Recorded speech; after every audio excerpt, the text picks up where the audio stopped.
week 2 of my research for my anticipated dissertation topic on Bedford Springs Hotel, its history, visitors, and especially events in American history in which it observed. Last week in dissertation research, I found out more about Ambassador Hiroshi Oshima and some references to the area's founding as a fort in the French and Indian War. So this week I wanted to focus on the time period in between. I know that the hotel was connected to the Dred Scott case, and oh, what you find on Jstor.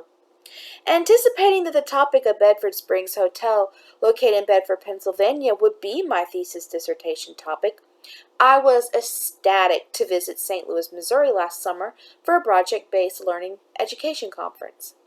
While there, I used my free time to visit the Missouri State House, which sits underneath the shadow of the St. Louis Arch.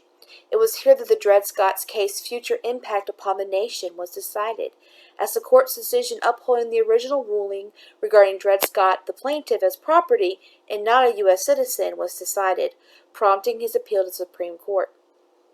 As visitors leave the courthouse to walk down to the arch, they are met by a statue of Dred Scott and his wife, looking east over the Mississippi River towards the direction of Washington in which their believed freedom lay.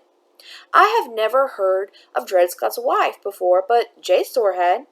Before I reveal what nuggets I uncovered, I need to first lay out all the facts that I know regarding Bedford during the 1850s and 60s. First, it served as a summer White House for James Buchanan, then later for the Lincoln administration, although Lincoln himself never visited.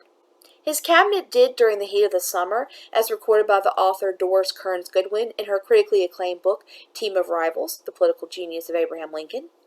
Furthermore, as an undergraduate, I interned on Capitol Hill, during which I became a certified tour guide of the United States Capitol. For this certification, I had to attend Capitol history classes. As the Supreme Court was located within the Capitol until 1935, we had a class on famous justices and cases, in which I discovered the Supreme Court has only once left the District of Columbia to deliberate a case, and that was for Dred Scott, and they went to Bedford Springs Hotel.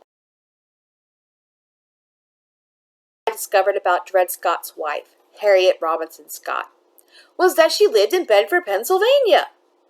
While her early life is unknown, experts believe that she was in fact considered part of the dowry of Davis-Leonard, the daughter of an innkeeper in Bedford, Pennsylvania. The article of Miss Dred Scott, written for the Yale Law Journal in 1990, does not reveal if this inn was in fact Bedford Springs Hotel or another inn. I did a Google search for Elizabeth Dillon near Bedford Springs Hotel, and one of my first returns was the Bedford Gazette, the local newspaper started in 1850, for which my aunt serves as the editor.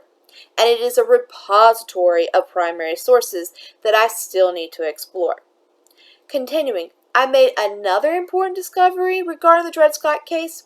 Dred Scott's lawyer, Francis Butter Murdoch, of whom little is known, but what few facts can be found were recorded in the article The Origins of the Dred Scott Case, in which it recounts when Murdoch was 19, he was sent by his Maryland family to study at Bedford, Pennsylvania.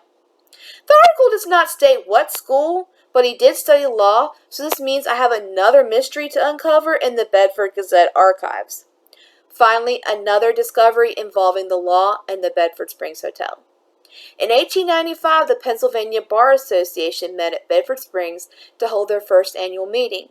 This report was one of the first returns I discovered on Jstor, and I quickly discounted it due to the year being 1895, much too late for Dred Scott and the Civil War.